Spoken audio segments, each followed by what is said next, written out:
Now does my project gather to a head. My charms crack not, my spirits obey, and time goes upright with his carriage. How's the day? On the 6th hour, at which time, my lord, you said our work should cease. I did say so when I first raised the Tempest. Say, my spirit, how fares the king and his followers? Confined together in the same fashion as you gave in charge, just as you left them, all prisoners, sir. In the lime grove which well defends your cell, they cannot budge till your release. The king, his brother, and yours abide all three distracted, and the remainder mourning over them, brimful of sorrow and dismay. But chiefly him that you termed, sir, the good old Lord Gonzalo. His tears run down his beard like winter's drops from eaves of reeds. Your charm so strongly worksome that if you now beheld them, your affections would become tender. Dost thou think so, spirit? Mine, good sir, were I human. And mine shall. Hast thou, which art but air, a touch, a feeling of their afflictions, shall not myself, one of their kind that relish all as sharply, passions as they be kindlier moved than thou art? Though with their high wrongs I am struck to the quick, yet with my nobler reason gainst my fury do I take part. The rarer action is in virtue than in vengeance. They being penitent, the sole drift of my purpose doth extend not a frown further. Go, release them, Ariel. My charms I'll break, their senses I'll restore, and they shall be themselves. I'll fix them, sir. Oh, ye elves of hills, brooks, standing lakes and groves, and ye that on the sands with printless foot do chase the ebbing Neptune, and do fly him when he comes back. You demi-puppets, that by the moonshine do the green sour ringlets make, whereof the ewe-not bites.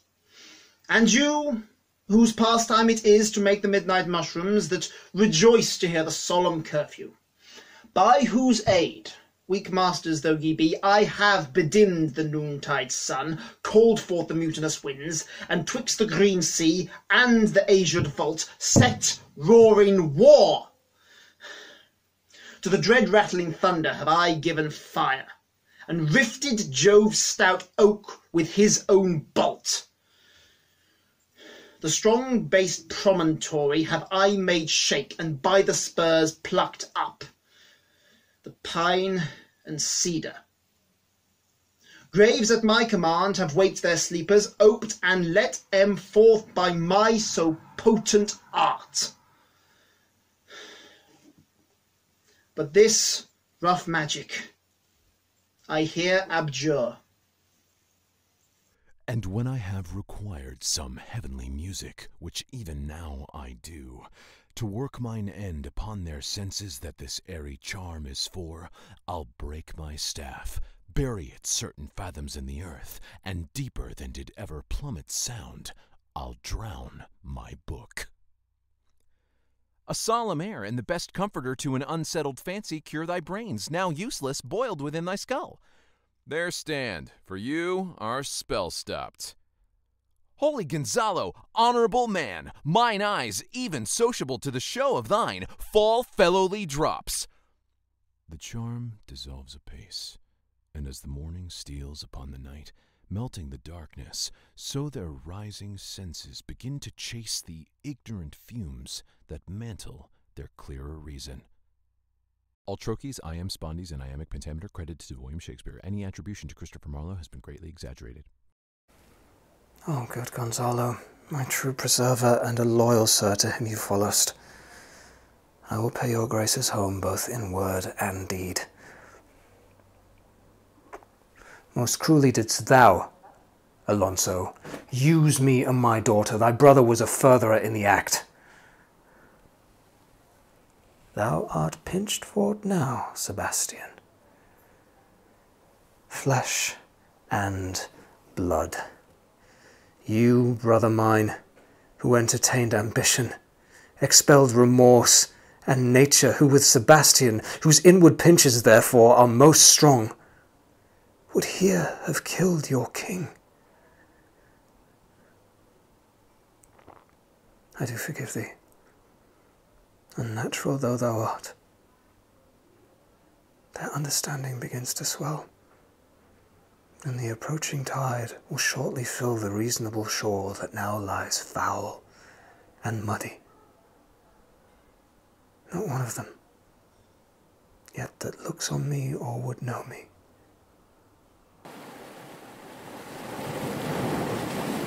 Ariel, fetch me the hat and rapier by myself.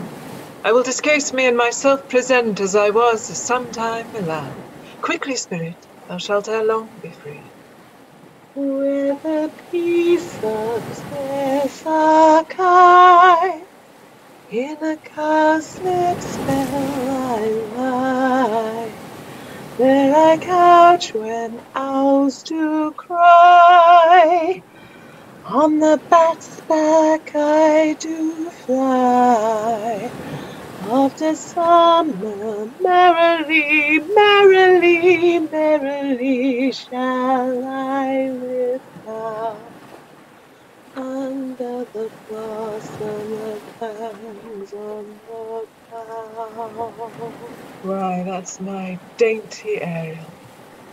Shall miss thee, but yet thou shalt have freedom. So. To the king's ship invisible as thou art, there shalt thou find the mariners asleep under the hatches, the master and the boatswain being awake, and force them to this place, and presently, I prithee. I drink the air before me, and return, or ere your pulse beat twice. All torment, trouble, wonder, and amazement inhabits here. Some heavenly power guide us out of this fearful country! Behold, Sir King, the wronged Duke of Milan, Prospero. For more assurance that a living prince does now speak to thee, I embrace thy body. And to thee and thy company I bid a hearty welcome. Whether thou be'st he or no, or some enchanted trifle to abuse me as late I have been, I not know. Thy pulse beats as of flesh and blood, and since I saw thee, the affliction of my mind amends, with which I fear a madness held me.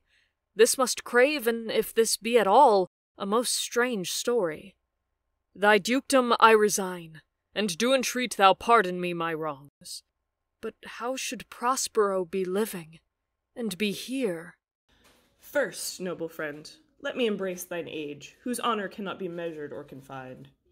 Whether this be or not, I'll not swear. You do yet taste some subtleties of the isle. That will not let you believe things certain. Welcome, my friends all. But you, my brace of lords, were I so minded, I here could pluck his highness frown upon you and justify you traitors. At this time I will tell no tales. The devil speaks in him. No, for you, most wicked sir, whom to call brother would even infect my mouth, I do forgive thy rankest fault, all of them, and require my dukedom of thee, which perforce I know thou must restore. If thou beest Prospero, give us particulars of thy preservation, how thou hast met us here, for 3 hours since were wrecked upon this shore. For I have lost, how sharp the point of this remembrance is, my dear son Ferdinand. I am woe for it, sir. Irreparable is the loss, and patience says it is past her cure. I rather think you have not sought her help, of whose soft grace, for the like loss, I have her sovereign aid, and rest myself content. You the like loss, as great to me as late, and supportable to make the dear loss, have I means much weaker than you may call to comfort you, for I have lost my daughter. A daughter? Oh, heavens that they were living, both in Naples, the king and queen there. That they were, I wish myself were mudded in that oozy bed where my son lies. When did you lose your daughter? In this last tempest. I perceive these lords at this encounter do so much admire that they devour their reason, and scarce think their eyes do offices of truth, their words are natural breath. But howsoe'er you've been justled from your senses, know for certain that I am Prospero, and that very duke which was thrust forth of Milan, who most strangely upon this shore where you were wrecked was landed to be the lord on it. No more yet of this, for 'tis a chronicle of day by day, not a relation for a breakfast, nor befitting this first meeting. Welcome, sir. This cell's my court. Here have I few attendants and subjects, none abroad. Pray you, look in. My dukedom, since you have given me again, I will requite you with as good a thing. At least bring forth a wonder to content ye as much as me, my dukedom. Sweet lord, you play me false. No, my dearest love, I would not for the world. Yes, for a score of kingdoms you should wrangle, and I would call it fair play. If this prove a vision of the island, one dear son shall I twice lose. A most high miracle. Though the seas threaten, they are merciful.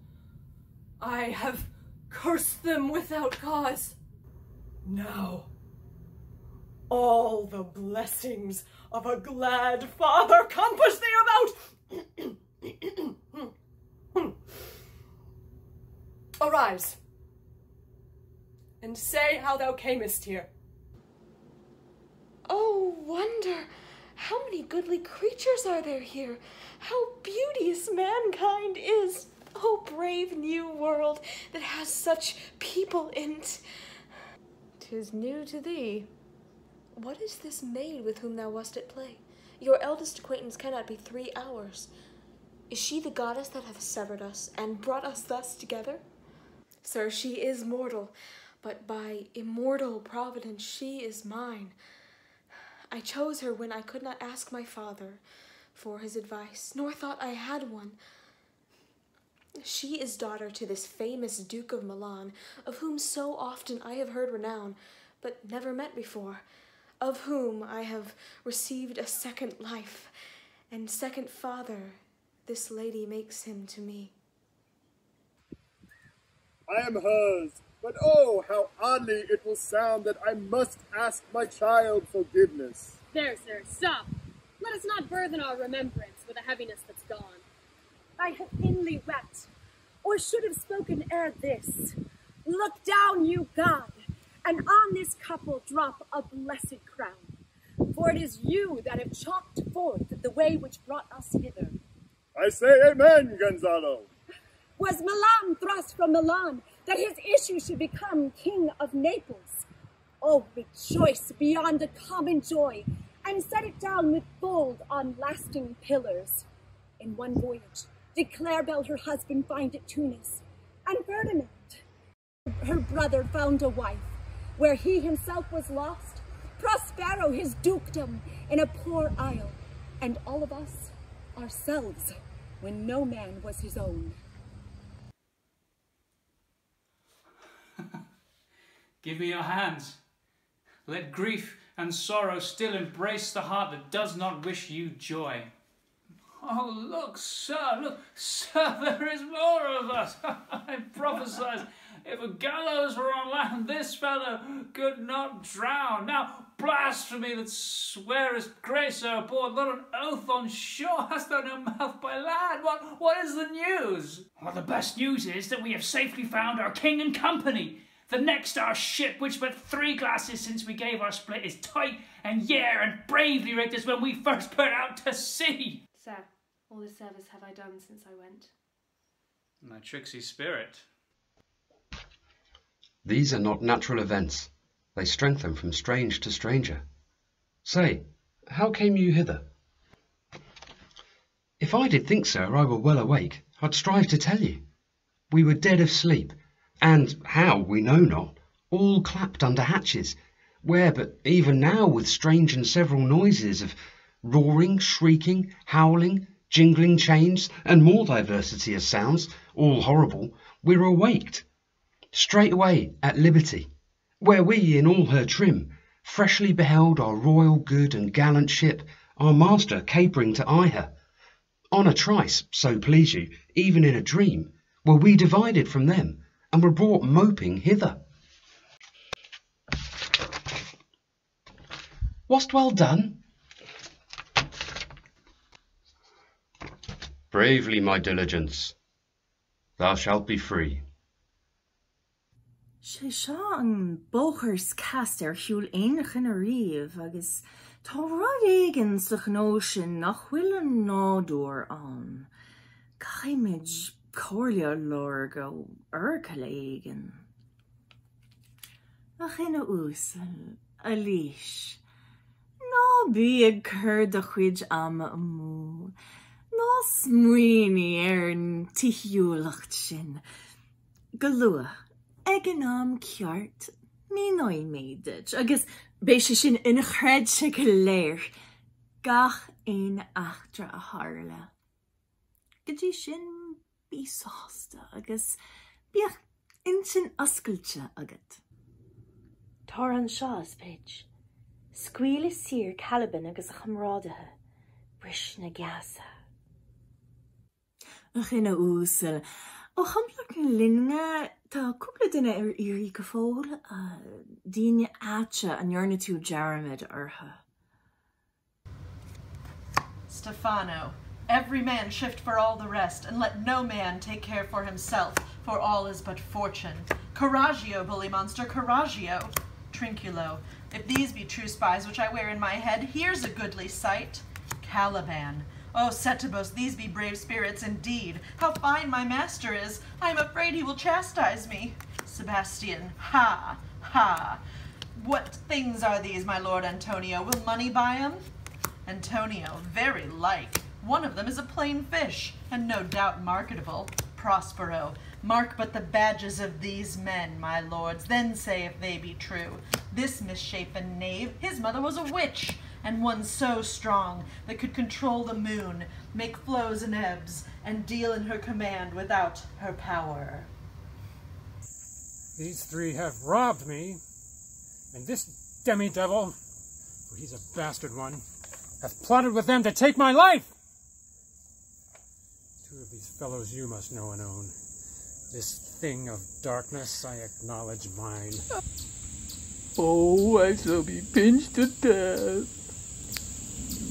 Is not this Stephano, my drunken butler? He's drunk now. Where had he wine? And Trinculo is reeling ripe. Where should they find this grand liquor that hath gilded him? How camest thou in this pickle? Oh, I have been in such a pickle since I saw you last that I fear me will never out of my bones. I shall not fear fly blowing. Why, how now, Stephano? Oh, touch me not. I am not Stephano, but a cramp.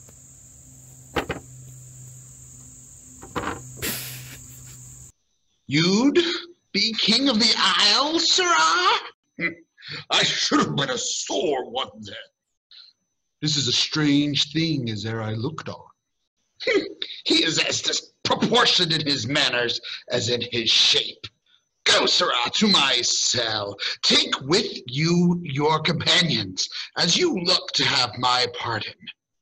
Trim it handsomely. Aye, that I will, and I'll be wise hereafter, and seek for grace.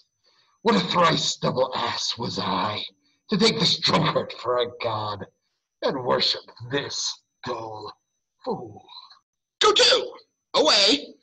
Hence, and bestow your luggage where you found it. Or stole it, rather.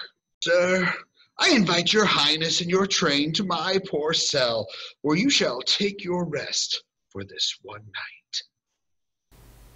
which part of it I'll waste with such discourse as, I not doubt, shall make it go quick away, the story of my life, and the particular accidents gone by since I came to this isle. And in the morn I'll bring you to your ship, and so to Naples, where I have hope to see the nuptial of these our dear beloved solemnized, and thence retire me to my Milan, where every third thought shall be my grave. I long to hear the story of your life, which must take the ear strangely. I'll deliver all, and promise calm seas, auspicious gales, and sails so expeditious that shall catch your royal fleet far off. My Ariel chick, that is thy charge. Then to the elements be free, and fare thee well. Please you, draw near.